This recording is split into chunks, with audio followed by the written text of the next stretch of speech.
Capítulo 4. David y su conocimiento de la autoridad.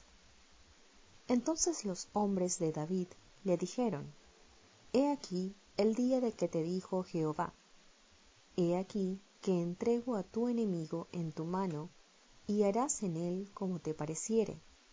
Y se levantó David, y calladamente cortó la orilla del manto de Saúl.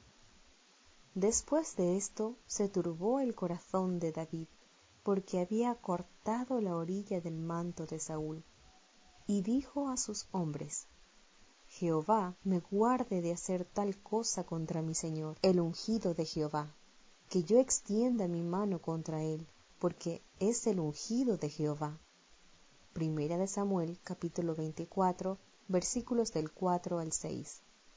Y David respondió a Abisai: No le mates, porque ¿quién extenderá su mano contra el ungido de Jehová y será inocente? Guárdame, Jehová, de extender mi mano contra el ungido de Jehová. Primera de Samuel, capítulo 26, versículos 9 y 11.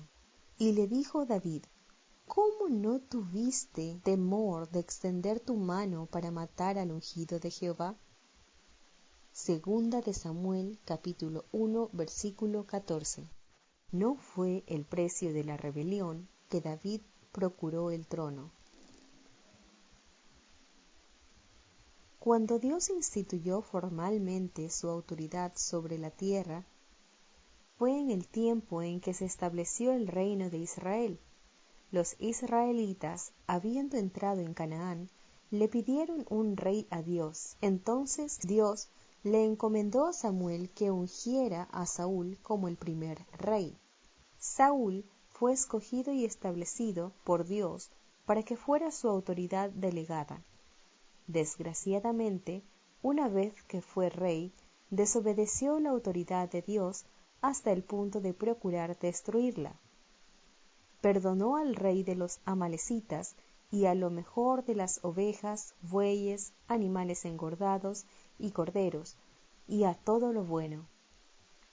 Como esto se hizo en desobediencia a la palabra de Dios, el Señor rechazó a Saúl y ungió a David.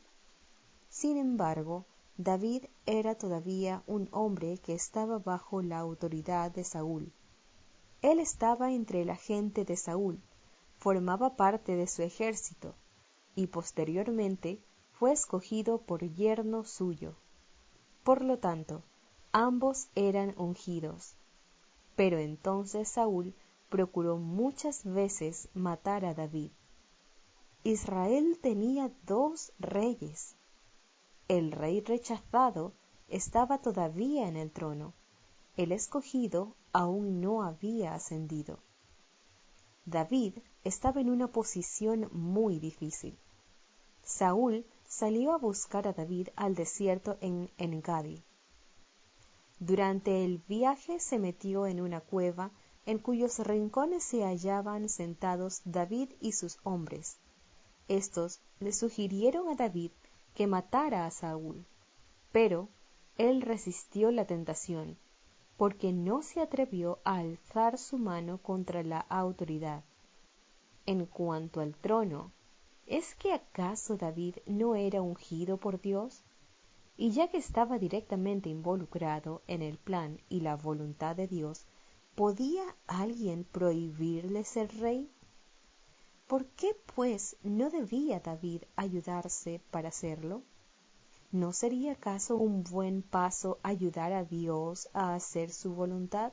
Pero David creía firmemente que no podía matar a Saúl. Hacerlo sería rebelarse contra la autoridad de Dios, dado que todavía estaba la unción del Señor sobre Saúl. Aunque éste había sido rechazado, era, sin embargo, el ungido de Dios, uno a quien Dios había establecido. Si le dieran muerte a Saúl en este momento, David podría ascender al trono de inmediato, y no habría necesidad de retrasar tantos años la voluntad de Dios. Pero David era un hombre que sabía negarse a sí mismo. Prefería rechazar su propio ascenso al trono que ser rebelde. Por eso es que finalmente llegó a ser la autoridad delegada de Dios. Una vez que Dios hubiera puesto a Saúl por rey y a David bajo la autoridad de Saúl, David había tenido que pagar el precio de la rebelión si hubiera llegado al trono matando a Saúl. Habría tenido que convertirse en rebelde, y no se atrevió a hacer esto. El principio involucrado es similar al aplicado por Miguel cuando no se atrevió a pronunciar un juicio de maldición sobre Satanás. Esto lo encontramos en Judas capítulo 9. Podemos ver, por tanto, que la autoridad es un asunto de implicaciones sumamente profundas. La obediencia es superior a la obra. Si los hombres han de servir a Dios, la sujeción a la autoridad es una necesidad absoluta. La obediencia trasciende a lo que hacemos. Si David fuera a gobernar su reino, pero no se sometiera a la autoridad de Dios, sería tan inútil como Saúl. El mismo principio de rebelión opera en el Saúl del Antiguo Testamento, así como en el Judas del Nuevo Testamento.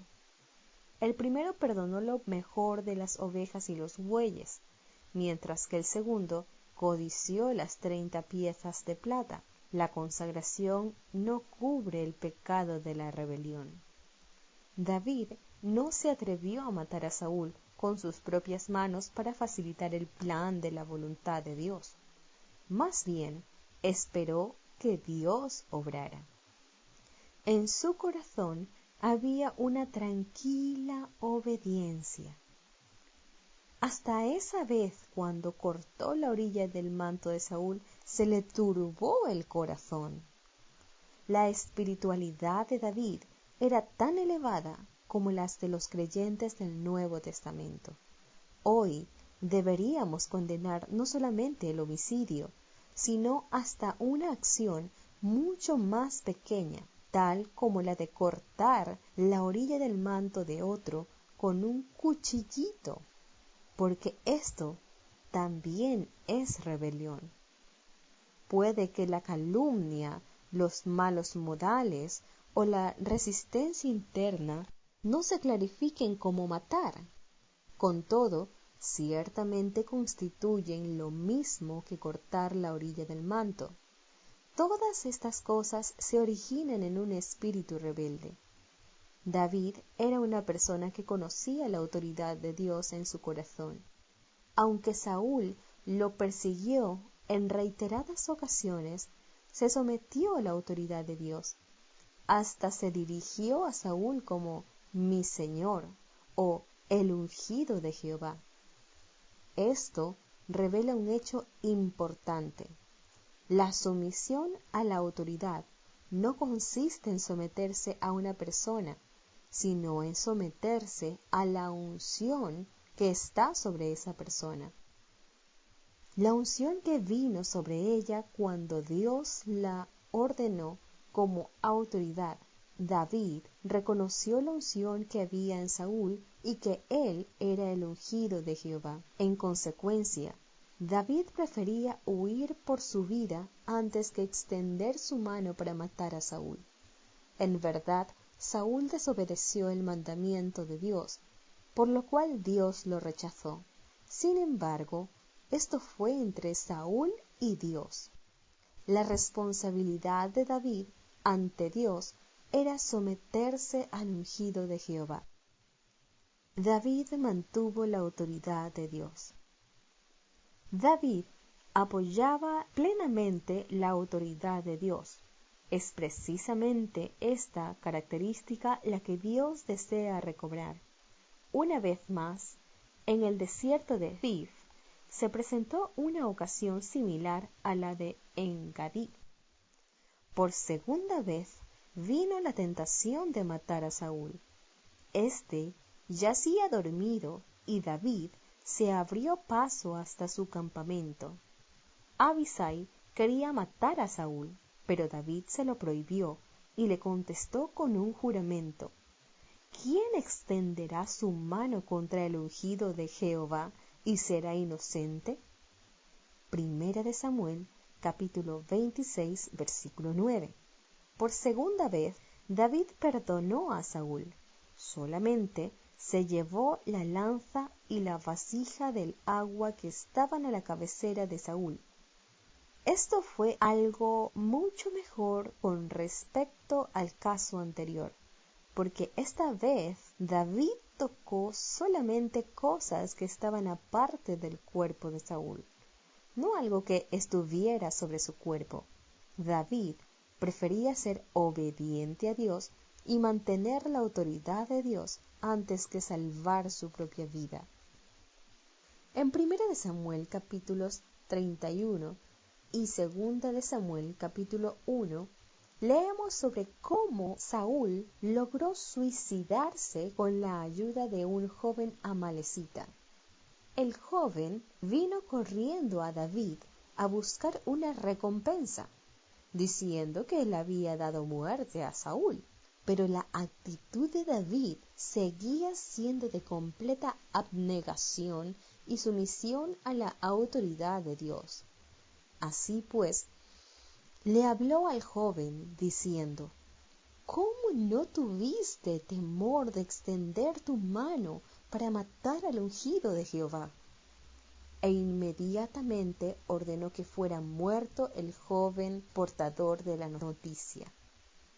Porque David mantuvo la autoridad de Dios, él lo reconoció como un hombre según su corazón. El reino de David continúa hasta ahora, porque el Señor Jesús es un descendiente de David. Solamente pueden ser autoridad los que se someten a la autoridad. Este asunto es sumamente serio. Es necesario que extirpemos todas las raíces de rebelión de dentro de nosotros. Es absolutamente imprescindible que nos sometamos a la autoridad antes de ejercer autoridad. La Iglesia existe por causa de la obediencia.